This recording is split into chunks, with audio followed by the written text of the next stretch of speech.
Class recording. So welcome back to Digital Science session number 2 of the day. Okay, so in the morning session we discussed about the various problems that are related with the reforms in United Nations organizations. Okay, and what are the two aspects of reforms? So we are here. The reform structure and processes. Before that, you can see here. After the Cold War, those realities are different. Here are some of the changes that have occurred, in the world. So UN basically thought about a change or a reform related with some political issues that happened in the world. Okay, I mean world politics, as a result of world politics. Okay, the Soviet Union has collapsed. Okay, so disintegration of Soviet Union in 1991, that country is collapsed. The Soviet Union has collapsed. The US is the strongest power. After the end of bipolarity, Soviet Union or present day Russia, it's lost power. USSR lost power, and only one country that became a superpower in the world, that is the United States of America. The US is the strongest power. Same time, the relationship between Russia, the successor to the Soviet Union, and the US is much more cooperative.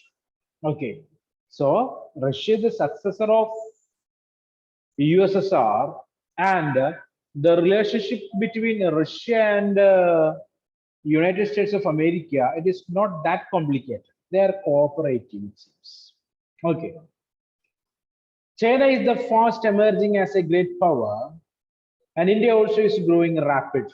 Next political event, what is that? China's economic power is started increasing. At the same time, India also became a rapid growing power. Okay. The economies of Asia are growing at an unprecedented rate. Okay. So Asian economy, the countries in Asia, that almost all those countries started a process of achieving development. Economical development is increased.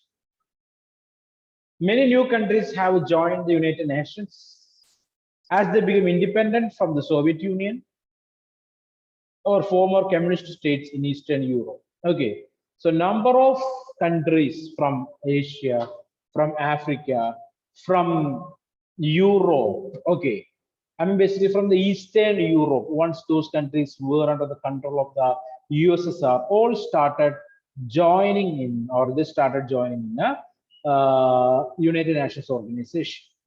A whole new set of challenges confront the world. Like at the same time, there are numerous international problems also faced by the United Nations, like genocide, civil wars, ethnic conflicts, terrorism, nuclear proliferation, climatic change, environmental degradation, epidemics. Okay, so United Nations formed, and the time of 1945, they faced a lots of problems, right on. And soon after the disintegration of USSR in 1991, the entire world politics is changed. Okay, so what happened? Soviet Union collapsed. US became the strongest power.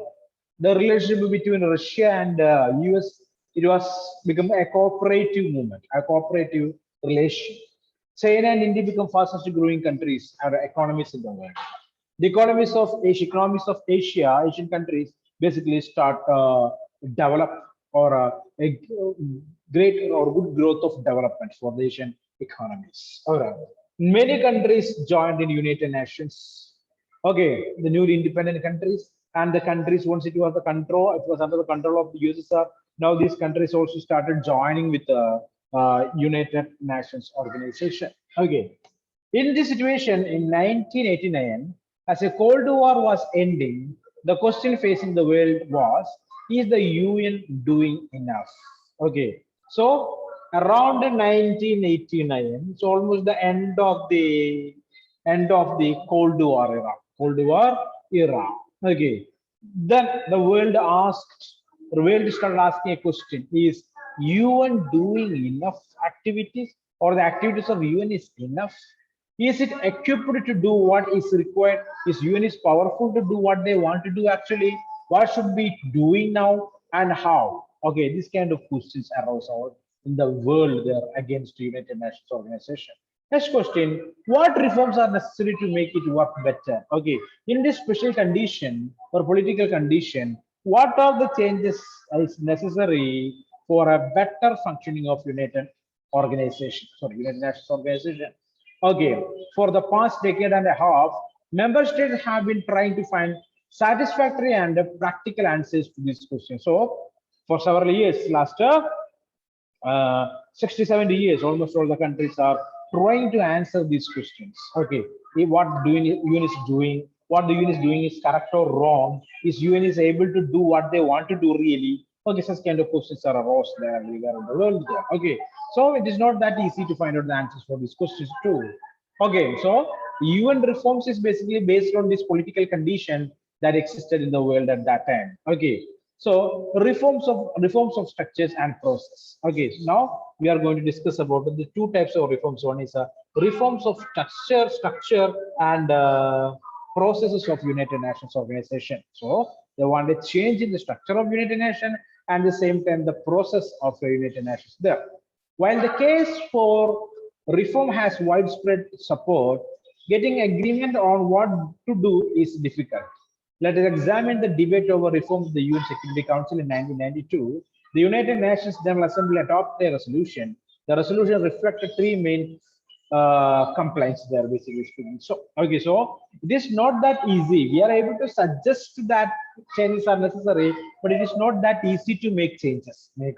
Changes. Okay, so you can see here, and the present year, I mean, not the same year, I mean, 1992. Okay, so the resolution was passed. The resolution is related with the change, the structure and the process. Okay, so and the reflected three main complaints also against that particular reform agreement. First of all, the Security Council no longer represents the contemporary political realities. Okay, so there are a number of countries out there in the Security Council. The main complaint is nothing but the Security Council is not giving adequate importance for the political realities, means the political situation that existing in the world. So political situation means not election or something like that. Relationship between the countries. Okay, policies of foreign relations. All these things are not that good. But these Security Council countries or the countries, they are the members of the Security Council are not giving enough importance for such political realities. Second complaint, if the decision reflect only Western values and interest and be dominated by the few powers there. So other complaint by other countries is nothing but almost all the powers that in the Security Council, they are Western countries and basically they are giving importance for the Western values, not the values of the rest of the world. Okay, and it is dominated by a few powers. Okay, almost all these countries are from the Europe. Okay, so there is no adequate importance provided for countries from Asia, countries from Africa, countries from what you can say South America. Okay, it lacks equitable representation. So the third question is the position or distribution of power is not equal, or representation of people or countries in the Security Council and basically all other organizations, it is not justified, cannot justify, it's not it cannot justify, or it is not equal, it seems there. Okay, not equal representation for all the countries there. In view of these growing demands for the restructuring of the United Nations, on 1st January 1997, the UN Secretary General Kofi Annan initiated an inquiry into how the UN should be reformed. How, for instance, should new Security Council members be chosen? So Kofi Annan, he was then Secretary General of United Nations Organization. Okay, he thought about what kind of changes we want. Okay, what kind of changes we want, and how can we practice, or how can we make this change? In the years since then, the following are just some of the criteria that have been proposed for new permanent and non-permanent members of the Security Council. A member, it has been suggested, should be okay. Then they created a set of rules and regulations to choose a country as a permanent member in the Security Council. So these are the things here. Okay, a major economic power. The country should be a major economic power. Okay, the country should be a major military power. Clear? The country should be a major economic power, country should be a major military power, and a substantial contributor to the UN budget, a big nation in terms of its population, a nation that respects democracy and human rights, a country that would make a council more representative of the world's diversity in terms of geography, economic system, and culture. Okay, so this is what India is trying to become the permanent member in the United Nations Security Council. So India fulfill all these criteria, right? Right? It's a major economic power, the fourth emerging economy in the world, right? Right? So satisfied. Second one, a major military power, very good power with nuclear capability. Nuclear capability. Okay, second largest standing army in the world after China, and the fourth powerful military in the world. Okay, a substantial contributor to the UN budget, and India is donating or contributing much funds, a lot of money to the UN's budget. Okay, for UN's program. A big nation in terms of its population. Yeah, second most populous country in the world. So all these things are satisfied. A nation that respects democracy and human rights. So far, from 1950 onwards, we are practicing this democratic type of elections and democratic type of governments we practice so far. Okay, clear or not? No other type of government successful in India. Clear? Next one, a country that would make the council more representative of the world's diversity in terms of geography, economic system, and culture.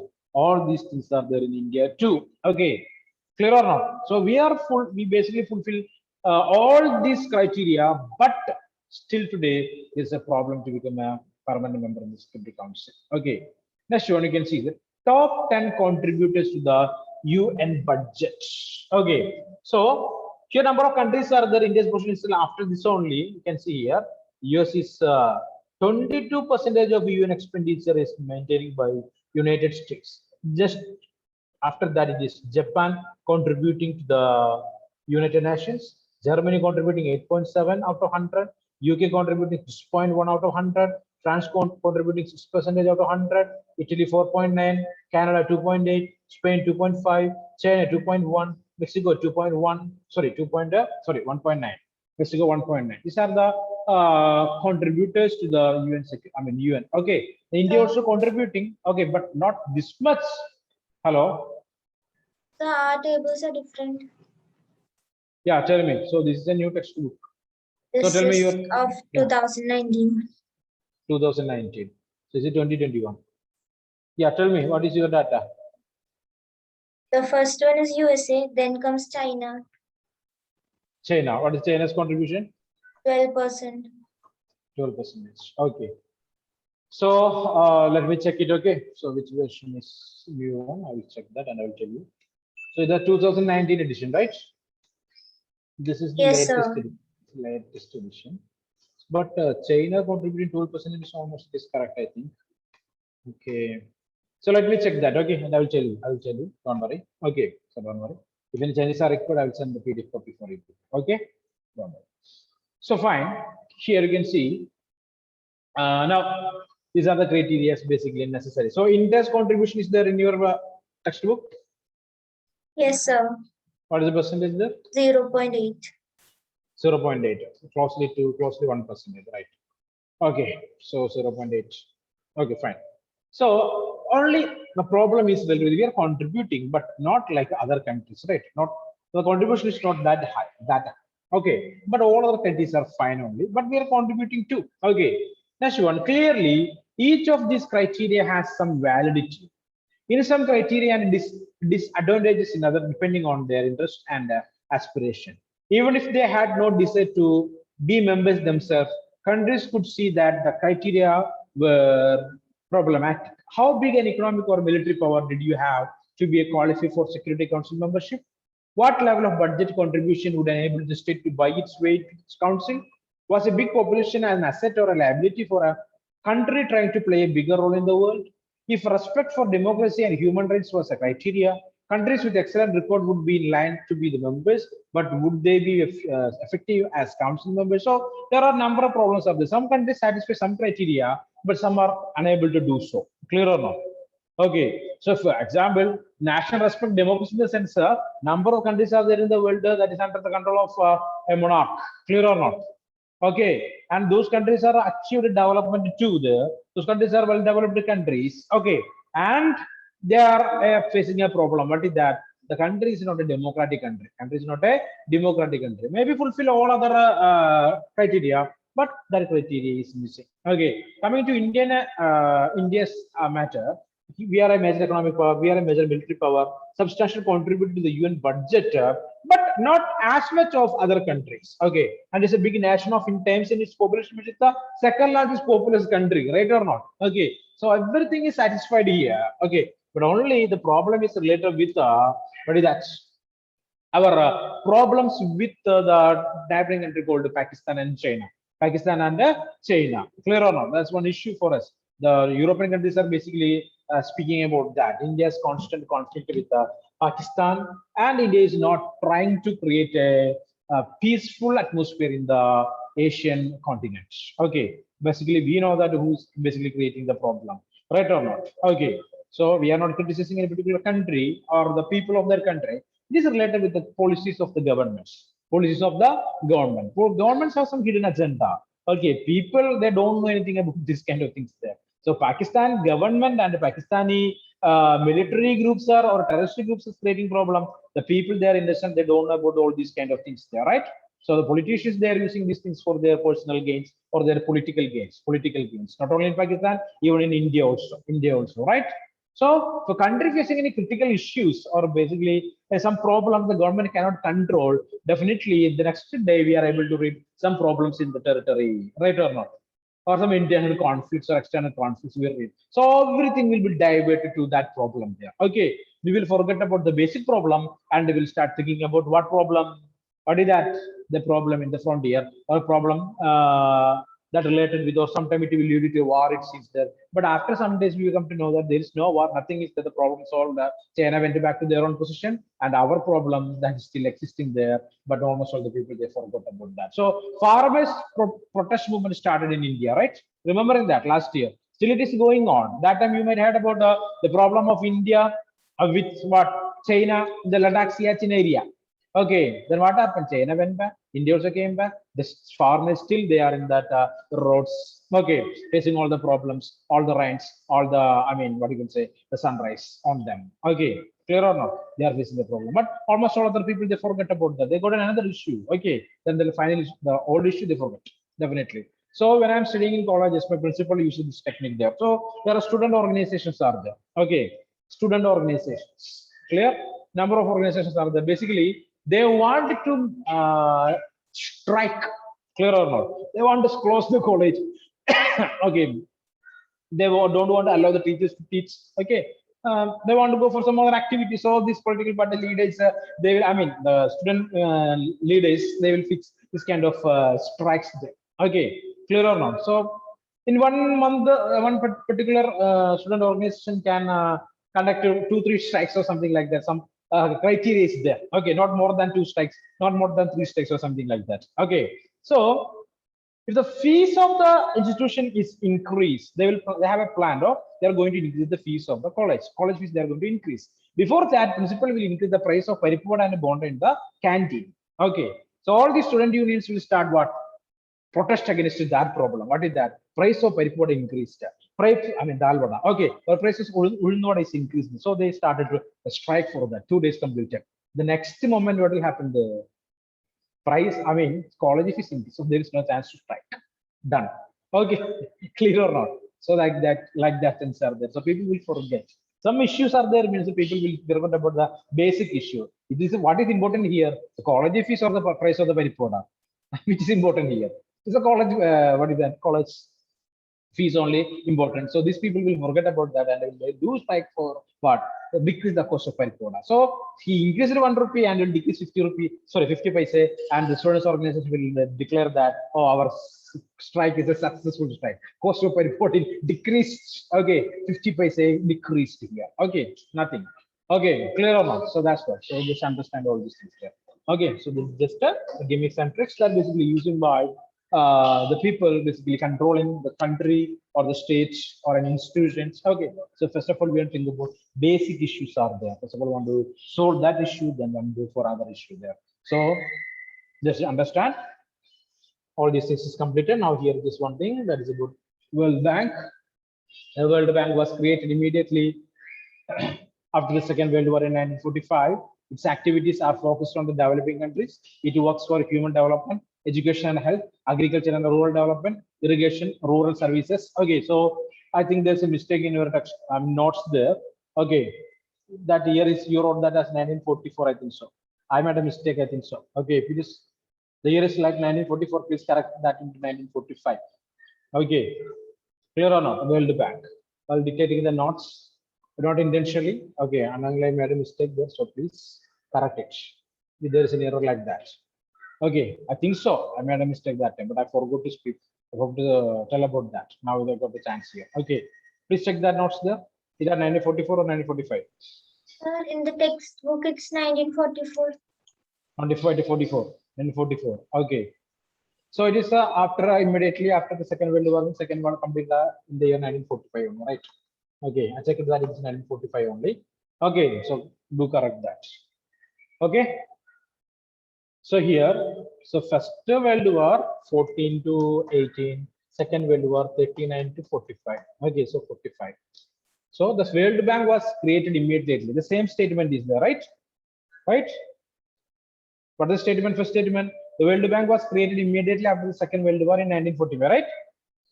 During the Second World War in 1944.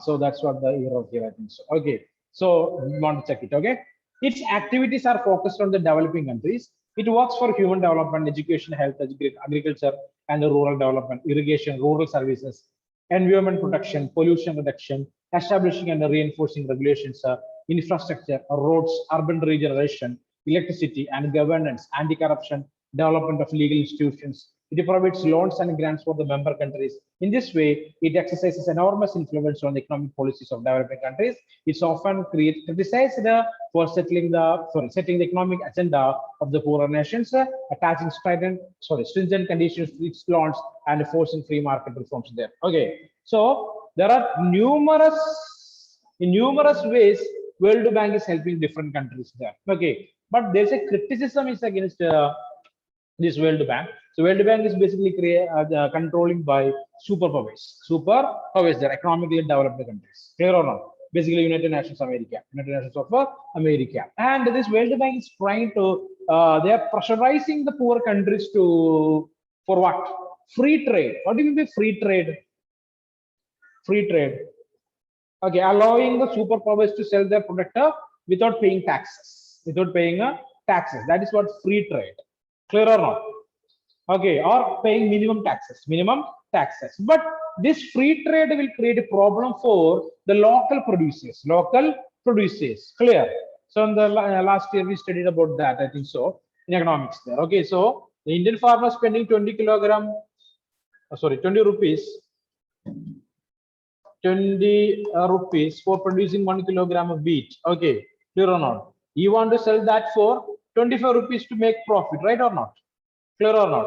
The same time, American farmer spending 10 rupees and he is able to sell that 1 kilogram for 15 rupees to create profit, right or not? If allowing the American farmer to sell its product or American company to sell their product in India, what will happen to the Indian farmers? Anyone will purchase the wheat for 25 rupees from the Indian farmers? Never. Okay, all the consumers will go for the American company and purchase that from American company for rupees 15. So it's a create that kind of things will create problem for the Indian farmers and Indian producers.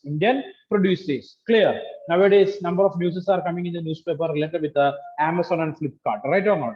Okay, the government is not trying to or not ready to support these local sellers. Okay, clear or not? Because of lockdown. At the same time, these international giants like Amazon, they are selling these products through their agents, right or not? And that's creating a problem. The money is not circulating in India, in the economy, but it is moving to the American economy, it seems, right? If you're purchasing a product from Amazon, okay, there is no circulation of the product, the money in India. So why, you know that money always moving from The consumer to the production house back to the consumer, right? Yes or no? Within the country, within the country. Okay, if it is going outside, it's a leakage. Remembering that the first year economics we studied that. What is that? Sorry, this year, first two chapters. I taught you people, right, about the leakage. Leakage. Okay, so money is moving from our country to some other country means what? Amazon is an international giant. It's from America basically. So money is not in India, but it is going to where? Going to America. Clear or not? A major share. Not think that, don't think that 100% is moving to there. Okay, but because some product they are purchasing from Indian manufacturers also, right or not?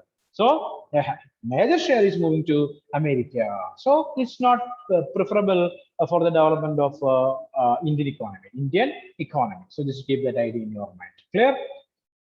Okay, so that's it. Moving forward.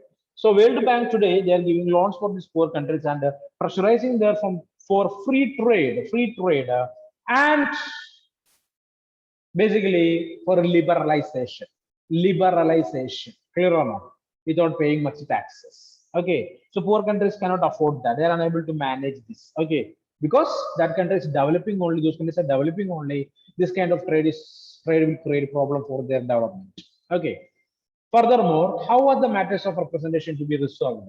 The equitable representation in geographical terms means that there should be one seat each from Asia, Africa, and Latin America and the Caribbean. Should the representation, on the other hand, be by regions or sub-regions rather than countries, why should the issue of equitable representation be decided by geography? So another question. So geographical representation necessary. Number of countries also want to come from different continents. Clear? Clear or not? Okay, geography on the basis of geography, continental basis. If it's the basis of region, there is no importance for the geographical boundaries there. Clear or not? From each region, the people, I mean, the countries want to come to the Security Council. It seems there. So all creating problems. That is not that easy to decide the criteria to find or to add a particular country as a permanent member in the Security Council. Number of problems are there. It's not that easy. Okay, so why not by levels of economic development? Why not in other ways give more seats to members of the developing world? Okay, so why? Why? Okay, give more seats to members of the developing world. Why we are not giving preferences for the countries? Basically, they are developing. Today's Security Council we observe, so we know that almost all those countries are developed countries. Okay, and not give any adequate importance for the developing countries or underdeveloped countries. There. Even here, there are difficulties. The developing world consists of countries at many different levels of development. What about culture? Okay, so cultural differences also are there. All right, right. We're giving importance for the continent called Africa. There are numerous countries are there. The culture of those countries are different. Okay, clear or not? So, example, choosing a country from Asia. Remember, Asia number of countries are there. Clear, like Japan, like China, Mongolia, Nepal, Sri Lanka, Bhutan, Pakistan, Afghanistan, India, like that. Numerous countries are there with a diverse culture, different culture. Clear or not? Cannot represent all these cultures there. Impossible. So giving chance to China, China is not the country that represents the Asian culture, right? Yes or no? China is not the country that represents the Asian culture. Number of other cultures also are there in the continent. There, Indian culture is there, Pakistani culture is there. Okay, Sri Lankan culture is there. So we're giving a chance to one particular country. That doesn't mean that that country is able to represent the culture of that particular continent. Is this clear for you? Okay, so problem is there in the criteria. So next one, what about culture? Should different cultures or classic civilizations be given representation in a more balanced way? How does one divide the world by civilizations or cultures given that nations have so many culture streams within their borders? Next question. Okay, so we discussed about this culture there.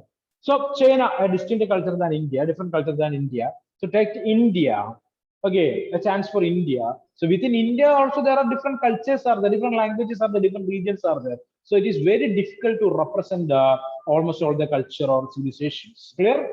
Clear or not? Very difficult. Okay. A related issue was to change the nature of membership altogether. Some insisted, for instance, that the veto power of the 5 parliament members be abolished. So to make something more clearer or more suitable for the United Nations, some countries suggested that the problem is related with the veto power, right or not? Not the membership, but what? The veto power, clear or not? So want to abolish the veto power, it seems there. Okay. That the veto power of the 5 permanent members to be abolished. Many perceived the veto it to be in conflict with the concept of democracy and sovereign equality in the United Nations, and thought that the veto was no longer right or relevant. Number of countries argued that veto power is not good, it is against democracy, it is non-relevant or it is not relevant. It seems there. In the Security Council, there are 5 permanent members and 10 non-permanent members. The Carter, clear, hello? Can you hear me, hello? Hello? Yes, sir.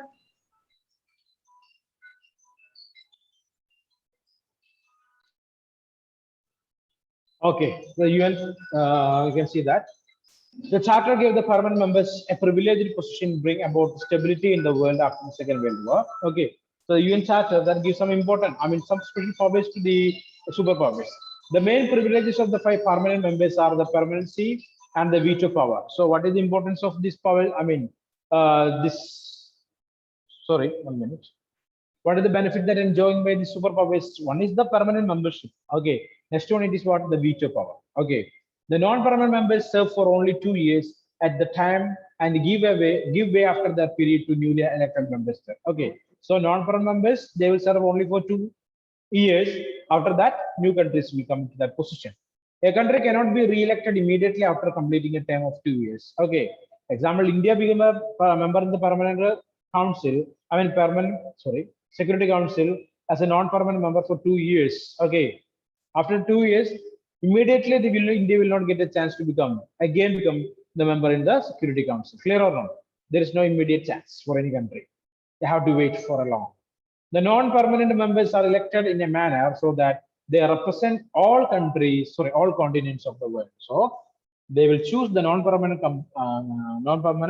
members to represent the entire continents or almost the continents.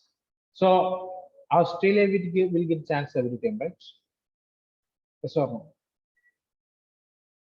Huh? How many countries are there in that continent? It's a continental country, right? Australia. So think about that, find it out and tell me tomorrow in the next class. Most importantly, the non-permanent members do not have the veto power. Okay, so stop here. 2 minutes for you people. Just read it and tell me.